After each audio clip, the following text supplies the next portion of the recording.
Welcome to Camera Ready and Able, the podcast that explores the intersection of media change and personal growth. I'm your host, Barbara Barna-Abel, and my calling is to help you tap into your superpowers to thrive on camera and in life and make an impact on the world. This episode is brought to you by the phrase, think like a producer. I love this definition via fairygodboss.com. In essence, a producer is the CEO of a small business that is creating a TV show or segment from start to finish. Here to discuss is Brian Balthazar, who has built an impressive career simultaneously in front and behind the camera as a television host, producer, and network executive. Brian is the executive producer and founder of Balthazar Entertainment, specializing in compelling lifestyle programming, including Christina in the Country for HGTV. And Brian oversaw the launch of the fourth hour of Today with Kathie Lee and Hoda, where he later became a beloved guest discussing pop culture and trends, and was a co-executive producer of The View. And he was a vice president at Discovery Networks, now Warner Brothers Discovery, where he oversaw such mega hits as Flip or Flop and my favorite to this day, Love It or List It. Welcome, Brian. Hello, great to see you. Thank you for having me. I appreciate it. Oh my God. As I was saying when we were hopping on the call, I have wanted to have this conversation with you ever since we would book you as a guest on Page 6 TV back in the day, and you were the best guest. And I realize it's because you're a television producer and a network executive, and you understand how all of this comes together and what makes good TV. Oh, thank you so much. That's very kind. Thank you. So first of all, I want to see if even you agreed with that definition of the idea of being the CEO of a small business. Yeah. You know, because I want to get into like, what does a producer do? Or in your mind, how does a producer think? Well, I think, in thinking about this topic leading up to our conversation, I was thinking about it as, really about storytelling. Certainly producers have a lot more logistics say than perhaps, many of the listeners who are solely pursuing an on-camera or on-air job. There can be a level of logistics that a producer will handle that's additional to the on-air role, right? But I do think one thing that the producer is doing is thinking about how you tell a story as much as the on-air person is. And sometimes more, frankly, depending on the show, depending on the project. So they are looking ahead to something and trying to see how you tell a story. And I think it's really about, one thing a producer also does is really connect with all the different people and the various elements of a program. And so I think when you're on air, if you're thinking about what the producer in you would do to make a segment better, to tell a story more compellingly. Is that the word? Compellingly? Yes. But also there's a difference between live and tape, but in a live program, you're really thinking in real time, about all the production elements, the moving parts, and what will make the viewer keep watching. Because with live, it's really about keeping that viewership, retaining that viewer. So I think it's kind of a long answer, which is why we're going to continue talking about it. But the bottom line is I think producers are really, organized storytellers. And yes, an on-air person can do that as well. But I think producers just take in a larger scope of the environment surrounding the story you're telling in many cases. And I think that can really help you. That's why I wanted to have this conversation, because I think that it makes anybody who's on air better at what they do for understanding how these things all work together. And what you just said too, I love, is the fact that you're always keeping the viewer top of mind. Yeah.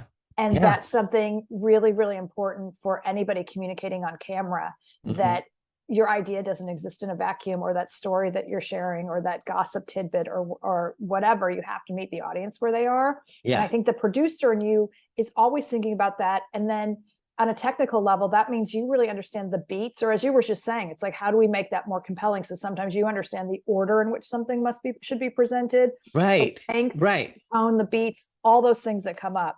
Yeah. Particularly, I remember when I was at the Today Show, all the producers there will write suggested questions for the anchor or host or whomever to guide them through one way in which the segment could go. And I remember being very flattered when the anchor at the time followed my questions, because one, it was a an expression of trust, right? But also because I had really thought through those questions, because I knew if they asked this question, they were probably going to get this answer, which would then lead them to potentially something really groundbreaking or newsmaking or really interesting. And of course, producers behind the scenes are coming up with research and packets that give you a broader sense of who that person is.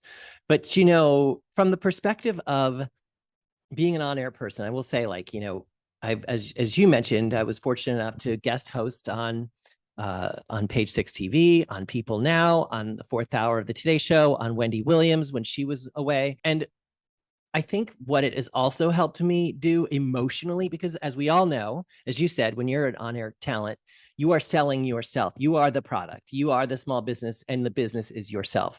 It's like, you know, when you go into someone's house, back in the day, there used to be traveling vacuum salesmen or saleswomen. You know, they'd go to door and try and sell a vacuum. And if the homeowner decided they didn't want that vacuum, you could compartmentalize. Oh, that's okay. They didn't like this vacuum. Now, when it's yourself and someone says no, it's a lot harder to do that. It's a lot harder to say, oh, they didn't like me. That's okay. You know, but when you're a producer, when you have worked in production, you also are able to see sometimes that, oh, it's not personal. Sometimes it's going to feel real personal, really personal. But other times, you know, I've auditioned for a million shows and been on a million shows that I didn't get. And then I've had a lot of things that I have gotten. But when I think back to some of those things I didn't get, particularly panel shows, a lot of talk shows for a period of time were panel shows. Page 6 TV was one. I've auditioned for a couple that don't even have titles yet because they never got on the air, but I auditioned at the time and it felt very real.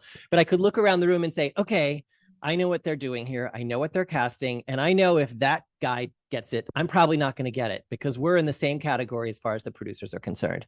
I know they want this woman. They want to have a diverse cast. So I know they want to have this guy, and they probably aren't going to want two gay guys. I know this. This is the reality. I know they're probably not going to want two gay guys because they're going to have one and they have 4 slots and they're going to have, you know what I think? It doesn't always sound pretty, but you start to realize how some of those producers are probably thinking. And that's when you're like, oh, it's not personal. They just had that one. So I'm probably not going to get this. And you know, you certainly try and manifest and be positive as much as you can, but you also come to understand some of the realities of the business that I probably wouldn't emotionally be able to handle if I hadn't been a producer first. Does that make sense? Oh, no, that's exactly the point of this episode and why I was so excited to talk to you, because you have such unique experience and how all these things come together. And we'll jump all over the place. But just as you were saying that, so, you know, a lot of on-air talent know that it's also important in their careers to be able to develop or have, you know, pitch ideas. It increases your likelihood of getting on air. So I wanted to connect that to what you just said, because you think like a producer, because you are a producer and you are a network executive. You know how all this works. So it also, because you are creating and selling shows right now as you and I speak, and you're on location and you have a shoot starting tomorrow for a new show I'm sure I'm going to love. So yes, with Hilary Farr, by the way, with Hilary Farr from Love It or List It. So we're doing season 2 of a show I'm executive producing of a show called Tough Love with Hilary Farr. And it's in Raleigh, where they also have shot Love It or List It for many years. And now we're kind of taking a different approach. We've done a season already and it did very well, thankfully. And now we're doing season 2 and it starts tomorrow, and it's a delight and it's exciting. And I love that I get to do both of those things. Yeah. Just, you know, any thoughts, little nuggets, you know, gems of wisdom that you can share of somebody who's coming from the on camera side, to be able to say, like, you know, how you need to be thinking when you're coming up with a concept or a pitch, because let's face it, typically when you're coming up with an idea and you're a host, you are putting yourself front and center and are not necessarily thinking best storytelling. Right. How does this all flow? Well, if you're pitching yourself, say as a guest on a show, is that one example you think, or pitching a show itself? Yeah, I meant, you know, the idea that many people come going, I have an idea for a show and I want to host them. Like, that's great. I mean, the more, if you can create content and do things, that's wonderful. And we can talk about a bajillion strategies around that. But you're actually someone who's literally, I get to say, the triple threat. You're actually more of like a quadruple. And I don't know what the 5 would be, but you know what I'm saying. Thank you. That's very nice of you to say. Thank you. So I think, you know, having worked at HGTV for many years, now I work independent of them and I produce shows for them. But one of the things I came to realize is people would come in a lot and think they had an idea that was so far and apart different than anything we'd ever heard before. And the reality is almost every idea has been pitched to them. Truly. I once got pitched a show that they were certain was spectacular. And the honest to goodness answer I had for them was, it airs next week with the same title you pitched. Like, it already has been, not only was the idea, identical, it had already been shot and it's airing in a week. So that was humbling to them, because a lot of people are like, I've got to protect my idea, and someone's going to steal it. Like, somebody probably already has your idea. And it really is just about believing in it, but also trying to find any way that it can differentiate itself from something else to make it unique. And, that's probably why you see such unique shows out there. There was a show called Dismantled, right? And the concept is chefs or cooks were wearing goggles, and a dish was exploded onto their faces, and they had to taste it, whatever, like, it was literally just an explosion of that food on them. And then they had to taste it and determine what it was. Was it lasagna? Was it spaghetti? But they were blindfolded. They only could go on taste. And I believe they were blindfolded, now that I think about it. And they were wearing goggles, so they wouldn't get it in their eyes. Now, I thought it was brilliant, because truly it had never been pitched before in a genre. When you think about the food genre, much of it has been pitched, much of it, you see a lot of similar themes in that genre. You see a lot of similar themes in dating. The dating genre is one where, dating blind was like, everyone was talking about it because forever we had only seen 20 people in a mansion competing for one person. And this was completely different, so it is right, like, really saying, okay, what is a different twist that's going to make a network say, oh, that is different. That is something that I need to have, because I've never heard of it before. So really, you really have to set the bar and the lens very specifically on that. And then obviously you're probably trying to pitch something for yourself if you're a talent. And so that's where you're probably going to want to have examples of that. Like, I find a lot of people on their social feeds, they want to have a TV show about entertainment or pop culture, but I look on their feed and they're not doing any of that. And it's easier than ever to shoot with an iPhone camera and edit with your, or whatever phone you have, and edit on your phone a 1-minute example of what that is, and keep doing it. One, you'll get better practice at it. Let's say you wanted to do an entertainment show and you want to talk about what's trending in entertainment, then do it now, or start a podcast and do it, because so many podcasts become TV shows because networks are risk averse.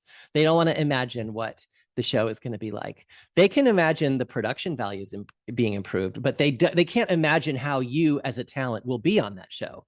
So give it to them. I find so many times when I look at someone's Instagram feed and they want to be on TV, and I look at their feed, I'm like, is that what you want? Or do you want to be a model? Because that's all I'm seeing. I only see you posing. And so, like, and this is particularly, this happens a lot in home. This happens a lot in food. This happens a lot in entertainment. I'm like, if you want to be that, move in front of the camera, because no one knows what your voice sounds like in a filtered photo. And so I do think people need to, now more than ever, present themselves on social as they want to be presented in whatever medium it is they're trying to get into. Oh, amen. Masterclass. Could not agree with you more. I actually want to go back to what you said about, the pitch for the Sure. cooking or lifestyle show that was airing the following week. And I don't know how that meeting wrapped up, but those examples have taught me from, many successful people in the past, always saying, you never go in with one idea, because that happens all the time. I mean, to people who have gajillion credits that, you've been watching their shows, and they go in and going, so, oh, okay, well, it's funny. What about this? And then there are a lot of great stories that famous executive producers talk about, the time that they pulled an idea out of their hat, if you will, like in real time in that meeting, when they discovered that thing they'd worked so hard on was airing the following week. It happens to a lot of people. Yeah. Well, yeah, as you said, first of all, you don't know when you're going to get another meeting with that executive. So if you're going in with one idea and you book 15 minutes and then you're done in 5, that's rough. So have another one in your back pocket. And of the 2 that you really think you're going to pitch, have another one that's in your back pocket, that's just kind of like, oh, well, even if it's just a quick spitballing of this thing. Or a colleague of mine and dear friend, Nancy Glass, who is the parent company of my production company. She's a master at this. She is just a master at this, because she is a talent who's also a producer, you know? And so she understands, like in that meeting, that is a performance for her as much as anything she's done on TV, because she is selling them on an idea, and she can come up with an idea that quickly based on what they're telling her they're looking for, because she's been doing this a while too, and she's got an arsenal of ideas that may have been passed on before, or maybe she can tweak that one idea based on what they're saying. And on that note, don't assume you're going to remember every great idea you have. Use your iPhone notes, write things down. How many times have we been lying in bed and saying, this idea is so brilliant, I know I'll remember it in the morning, and then it's gone at 8. I mean, I'm appalled at how much I forget. Yeah. I'm really appalled. It's terrible. Wait, so yeah. because I love this, because you've been on both sides of this. You pitch, but you received pitches when you were at HGTV. Yeah. So, I mean, you've kind of just shared them, but I'm trying to imagine like what were some of those moments for you. And I just picture you like, you know, twisting in your chair, because it's like, now I'm Brian pitching. Now I'm Brian receiving a pitch. Oh, I will say I'm still learning. We are all students of this, of whatever we're doing. I hope anytime that I think I've gotten really great at it, I'm sure life will smack me in the face and tell me, guess what, you know, because the industry is changing so much. And that is an adjustment for me, because, you know, I loved the network side. I loved being the one to be able to make the choices. Now I'm the one kind of singing for my supper. That's hard for me because I'm not 100% great at it yet. Truthfully, I've been very fortunate. I have 3 series going right now, and I'm very grateful for that. But I'm always going to be like figuring out, how am I going to do this? What's the next thing? And that's the nature of this business. So if we're looking for consistency or fairness, we are in the wrong business, unfortunately. But when it's working out, it's so great. It's such a great adrenaline rush and so wonderful. And it can be just a delirious feeling. I wanted to ask, how are being a producer and being a network executive similar, and how are they different? I mean, they're way different in many ways, but I wanted it because you've worn all these hats. Well, I do think they're very similar in that idea conception and story development, and the collaboration is there. I mean, it's that, you know, producers, the definition of a producer can vary from genre to genre. So in the case of a long form series, the producers are the ones really making that and kind of financing it and managing. You know, tomorrow, like, for example, is the first day of shooting, and I, you know, I'm fortunate to have a great team that is making sure there's an RV on location for the talent, and, you know, and that we'll be able to do hair and makeup, and that we have someone to drive it, and that we have craft services for the people, and that we have enough producers, and that we have all the research packets written up tonight so we can go over it in a couple hours. Now, if you're a producer on the Today Show, it's a little bit different, because you're doing a couple segments tomorrow and maybe not for another 3 days, or maybe every day. It could be very different. So as a network executive, I was thinking and always trying to develop ideas and kind of seeing what I was kind of producing from the perspective of what the overall viewer at this network would want to see. As a producer at my own company, I'm looking to see what can I sell that this network executive will want.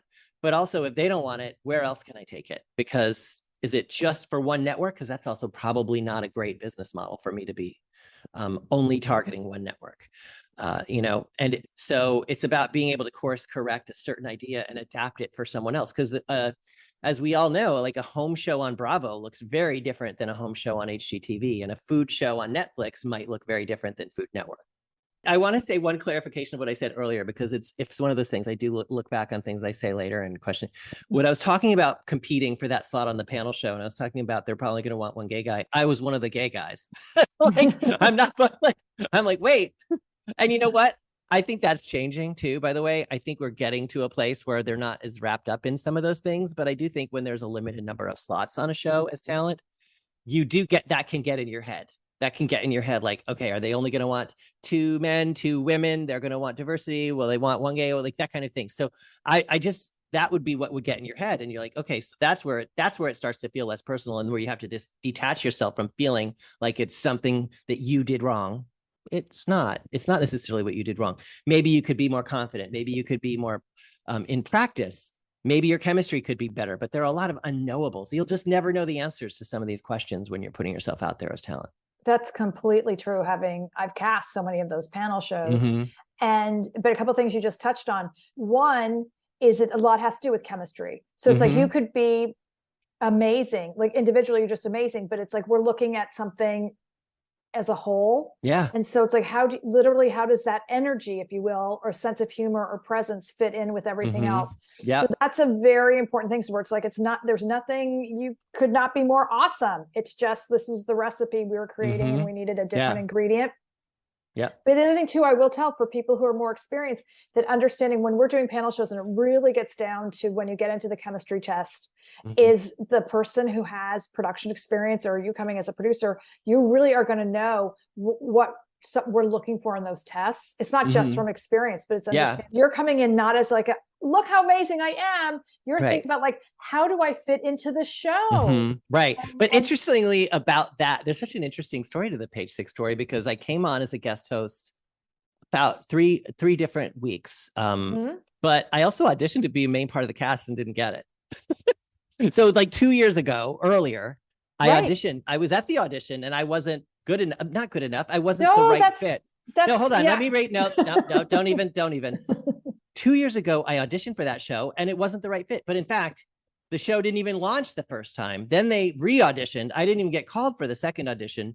And then you come back as a guest. And the truth is I also believe that I believe that, you know, this is a little new agey, but you kind of just have to surrender to the ebbs and flows of life and what's right for you. Because, you know, the show was on, I think, 2 years, and who knows what would have happened if I did it for 2 years and then it got canceled, and what would I have done next? You know, like, so you kind of have to surrender to life and the flow, as Oprah says. You just like go with that flow and know if you know, there's something pulling you in another direction, and it could be an even better opportunity. So you can't second guess all these things. You can't, you know, armchair quarterback all of it. And frankly, the truth is though, sometimes you're not going to be good enough. Sometimes you're going to stutter, you're going to stammer. You know, every time you bake a pie, it comes out different.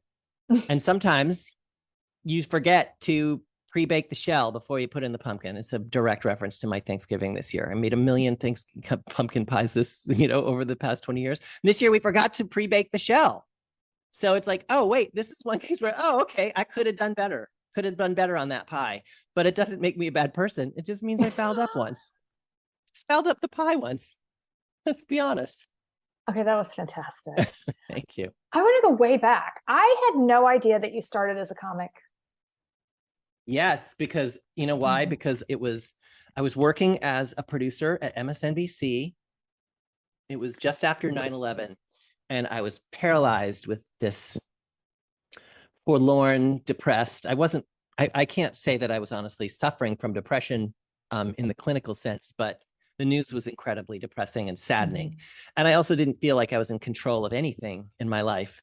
And so I had always thought about doing it, but I also knew I would need to sign up for a class, because I knew if I paid money, where the final, usually comedy classes culminate at the end, or, you know, end with a performance. And if I paid, I would go and do it. So that's why I did it. And I loved doing it. I loved it. Then I did it for a couple of years, and I would love to do it again. There was a period when I was like getting so busy with my production work that I'm like, I'll just try and be funny when I'm on TV, because I was just working all the time. And then in a club late at night, I just wanted to be home with my dogs for a little while. So I'm like, let me try and be as funny as I can, which ain't much. Well, not as much as a 6-minute set, but just insert humor into the things that I do. So that's what I did. That's what I would ask, is how does it impact the work that you do? For me, as you said, I do kind of tackle a lot of things. And there are times when I would get booked as an entertainment guest. And I remember one time in particular, I learned to be specific, like, what, Brian, are you booking? Because I was a guest on a CNN show once, and it was about a gymnast, Michaela Maroney, the one who made the sad face. And as they were introducing me, and it was live, they said, and I thought they were bringing me on as an entertainment reporter. And then I hear, joining us now is stand-up comic Brian Balthazar. And I'm like, oh my God, I need to be hilarious now. And I wasn't emotionally, I was prepared to be like offbeat, but when you are going on as a stand-up comic, you want to have, there are many comics who can be spontaneous, and that's always an element of spontaneity, is obviously an element of comedy, But boy, you really do want to have, comedy isn't all just an accident. It's planned, it's written. Joke structure is a thing that you work on and you practice. And that's why you'll see a YouTube clip of someone doing a joke and you're like, I've heard them perform that before. Of course you have, because they are practicing, and every audience is different. And sometimes it lands and sometimes it doesn't. So, but it has been tremendously helpful to like establish some fearlessness when I do anything on air, because you need it. You need to just be like ready to do something live and be spontaneous. But it really did help me get bookings too, like get on TV, because there was a period when guests on shows needed to be funny and needed to have a career as being, or at least perceived career as being funny. But it's helped me in so many ways. I do think it's kind of like either in you or not, and you can work really hard and get better at it. But I think it's going to be a little bit easier for some people who just have an inherent quick wit. And I work hard at trying to be quick-witted, but I'm still blown away by some of the people I see out there that are just so fast. So fast. It's incredible. So how did you make the transition from producers? That was producer your first job? Producer was my first job. And then actually, after I started doing stand-up, it was right around the time The Daily Show was it before Jon Stewart? It was when they used to do fake interviews. They would do interviews, but they wouldn't tell the interviewee the real reason they were doing the interview. They would lie about who they were coming into the interview, and they would edit it in a way that was like, a misrepresentation of the interview for laughs. And everyone knew that when you watched it, you knew that was what it was. So there was no question about what that was. And I think it was 2008. And they wanted to send someone to the Republican National Convention in Boston. And they wanted a Daily Show feel, but it's still a news organization. So they couldn't do any of the fakery. So they sent me. And that was the first time I went and did it. And the first night I went on, and they loved it. They just loved it. It was hysterical. I interviewed a John Kerry impersonator. I went to some of the protests. Back then, protests were much more offbeat and weird. And it was really more of like a Comic-Con crowd than it was real anger and angst like you would see today. But it was really a funny spot, and they loved it. And they said, keep doing them. And then the next night, it was so weird they couldn't air it. It was too weird, too funny. Not like, it was funny, but they didn't think it would fit in the landscape. And then I kept doing them that week, and it was a really fun opportunity. And then it kind of fizzled out. That was my first time. And then when I was over at NBC, things would come up. And here's one of the things that I did first. I was doing an interview as a producer with Joan Rivers when she put herself out on Match.com. She didn't tell anybody she was doing it. She just put a profile out there. She was wearing sunglasses in the photo, but it was clearly Joan. And of course, eventually someone spotted it and it made news. So the Today Show wanted to do a story on it. And I was the producer on it, and I booked 2 cameras. And I said, I want to have an extra camera there. I would never have been able to do that today. They're too, frugal with the crews. But I dressed up as though I was a reporter on this thing. And I'm like, I'm going to just set it up as a 2-camera shoot. And then, because I thought she might need someone to play off of. And I texted the EP at the time, Jim Bell, and I'm like, I think she needs someone else to play off of. He's like, fine. They could always edit it out if they want. So I edited myself into the story, and it aired on the Today Show with me and Joan Rivers. And it was fantastic. It started a friendship with Joan Rivers. She invited me to Thanksgiving and Passover, and it was fantastic. And we did stories together since, and and so that was my first time on the Today Show, is doing that Joan Rivers story. And then eventually, anytime an offbeat thing was coming along, they would have me do it. Okay, you created so much opportunity for yourself. That's a fantastic story. I don't know if I have the guts now. But I'm glad I didn't. You just did it. I'm glad. Yes, exactly. And you have to be careful about how much you push that, but also like it was the perfect crime. I've cherished that. I mean, it's a wonderful memory. You have to take some chances on yourself. And so I'm glad I did it when I was young, because, I think now I probably am more cautious about the chances I take.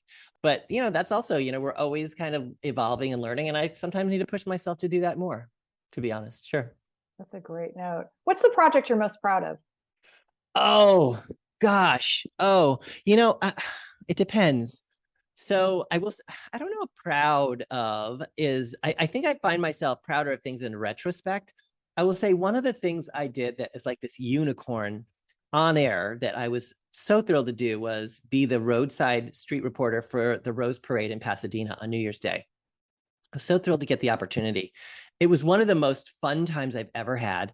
I brought my partner with me, and he was running up and down the street. So it's just this wonderful memory, and such a, there's a finite number of people who get to do a national parade coverage. So I was I was like thrilled at the opportunity, proud.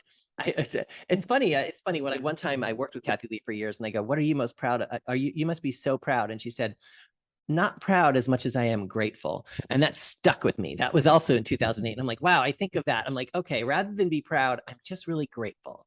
So there's nothing wrong with being proud of yourself, but I just think of the things I'm really grateful to have experienced. And that is one of them. And then I'm so in the midst of the shows I'm doing on the air right now, and I'm really proud of the people that are working so hard to make them happen. Christina on the Coast on HGTV, and the spinoff show, Christina in the Country, is so great. I love it. And then Tough Love with Hilary Farr is shooting. So I'm like, I can't believe that I'm fortunate enough to be able to be trusted with these wonderful people and the wonderful things that they do. I'm humbled when someone reaches out to me asking for advice or help. I don't always know the right answer, because the truth is the paths are always different. I was just listening to someone earlier today, I think I was on a TikTok, and it's like, take the number 8, right? You want to get to the number 8? Well, there's 6 plus 2, there's 4 plus 4, there's 7 plus 1, there's 5 plus 3. The destination is 8. But they just handed you a bunch of ways you can get there, And so the same can be said of a career in show business. There's not just one way to do it. And if there were, we would all do it that way. And that would be kind of boring, because then you wouldn't be surprised as much by the things that happen along the way. So you're just trying to create your 8. I mean, I don't know where that number came from, but like, my point is just like, get yourself there, do your own math sometimes, and trust yourself, and take chances, and ask for help. Okay. One last question. What's the project that taught you the most? I think, truthfully, there was I don't want to name the exact project, because here's the thing. I worked on a project that I walked away from, and because it made me unhappy.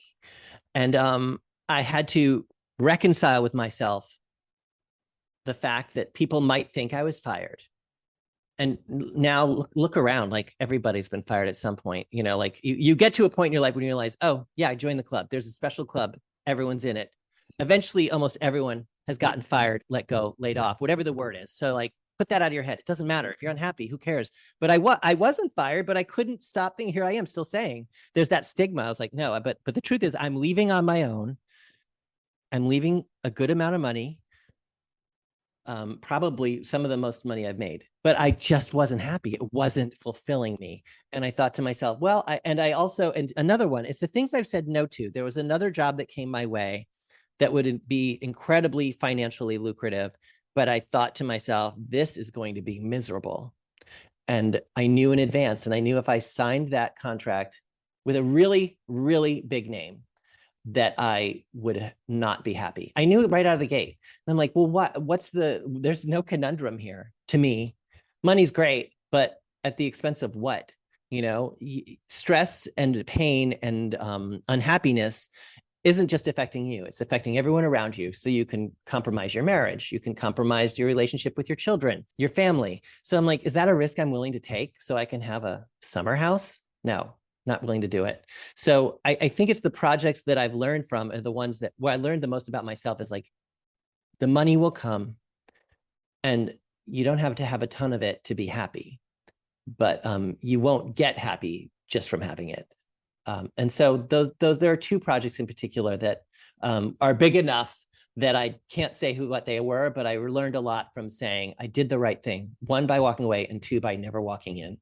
Oh, thank you so much. This has been great. Where can people find you? Because everybody needs to be following you. You're a fun poster. Oh, thank you. Yeah, I've decided also, like, just to be silly and kind of insert my stand-up, and whether people understand it or not, into comedic sketches. Sometimes they're weird, but I mean, again, it's kind of a Heinz 57 variety of posts. But it's Brian Balthazar on Instagram and TikTok is where I'm doing most of my stuff. Thank you. And I want to thank you for listening to Camera Ready and Able. If you are interested in media coaching for you or your team, please shoot me a note, and please be sure to visit ableintermedia.com and download my free ebook, 12 Tips for Success on Camera. And as always, please be sure to hit the subscribe button if you haven't already.